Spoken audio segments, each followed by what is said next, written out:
ഇനി നമ്മൾ കോസ്കോയിൽ പോയപ്പോൾ കണ്ടതാണ് നാട്ടിലെ ചിപ്പി. ഇതിൽ നിന്ന് ഓരോന്നും എടുത്ത് നമുക്കൊന്ന് കറി വയ്ക്കാം.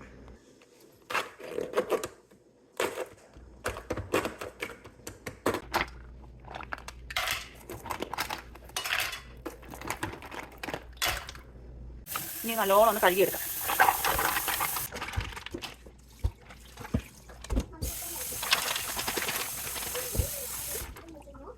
അതിനെ ഞാൻ ഒരു കുക്കറിലേക്ക് മാറ്റി കേട്ടോ, ഇതിലോട്ട് വെച്ച് വേവിച്ചെടുക്കാം. ഉപ്പൊന്നും ഇടാതെ തന്നെ ഞാൻ വേവിക്കാൻ വെച്ചിട്ടുണ്ട്. ചിലപ്പോൾ ഇതിൽ ഉപ്പിട്ട് കഴിഞ്ഞാൽ നോർമലി കല്ലുമ്മക്കായയിൽ അല്ലെങ്കിൽ ചിപ്പിയിൽ ഉപ്പ് കൂടുതലാണ്. അപ്പോൾ ഞാൻ ഇതിൽ അഡീഷണലായിട്ട് ഉപ്പിട്ട് കഴിഞ്ഞാൽ ചിലപ്പോൾ ഉപ്പ് വളരെയധികം കൂടിപ്പോകും. നമുക്കിത് വെന്ത് വന്നതിന് ശേഷം നോക്കിയിട്ട് ഉപ്പ് ചേർക്കാം. നന്നായിട്ട് വെന്ത് വന്നിട്ടുണ്ട്. നമുക്കിനി ഇത് വെള്ളം മാറ്റിയെടുക്കാം. ഇനി ഇത് നമുക്ക് വൃത്തിയാക്കിയെടുക്കാം.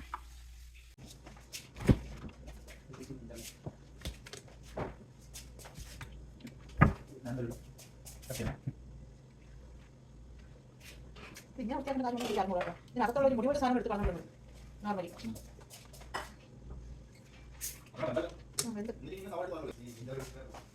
നല്ല പണി ഉപദേശിക്കുക.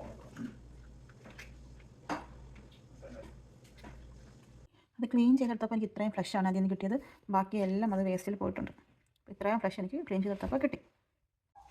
ഇനി നമുക്ക് ഈ 2 കുഞ്ഞ് സവാള കട്ട് ചെയ്തെടുത്ത് വരാം. കട്ടിങ് കഴിഞ്ഞു കേട്ടോ. ഇതിലേക്ക് നമുക്ക് കുറച്ച് ഇഞ്ചിയും വെളുത്തുള്ളിയും കൂടെ ചതച്ചിട്ട് കൊടുക്കാം.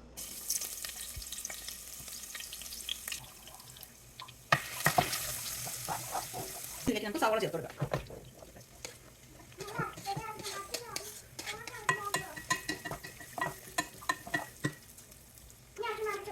ഉപ്പിട്ട് കൊടുക്കാമേ. നേരത്തെ നമ്മൾ കല്ലുമ്മക്കായ അല്ലെങ്കിൽ ചിട്ടി വേവിക്കുമ്പോൾ ഉപ്പിട്ടിട്ടില്ല, ഇച്ചിരി കൂടുതൽ ഇട്ട് കൊടുക്കാം. സവാള ഒന്ന് വെന്ത് വരട്ടെ. ഇനി ഇതിലേക്ക് നമുക്ക് ഇച്ചിരി മഞ്ഞൾപ്പൊടി ഇട്ട് കൊടുക്കാം. ഉലുവാപ്പൊടി ഇടാം. മസാലപ്പൊടി,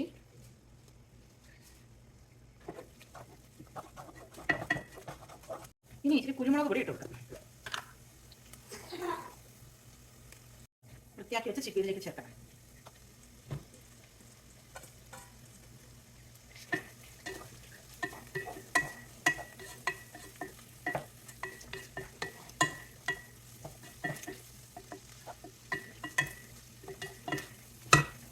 അങ്ങനെ നമ്മുടെ കക്ക റോസ്റ്റ് ഇവിടെ റെഡി ആയിട്ടുണ്ട്. നമുക്ക് ഉടനെ തന്നെ ഇതൊരു സർവിംഗ് ബൗളിലേക്ക് മാറ്റാം.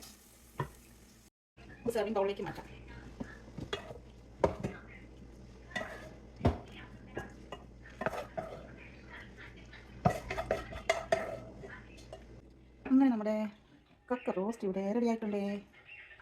Bye bye.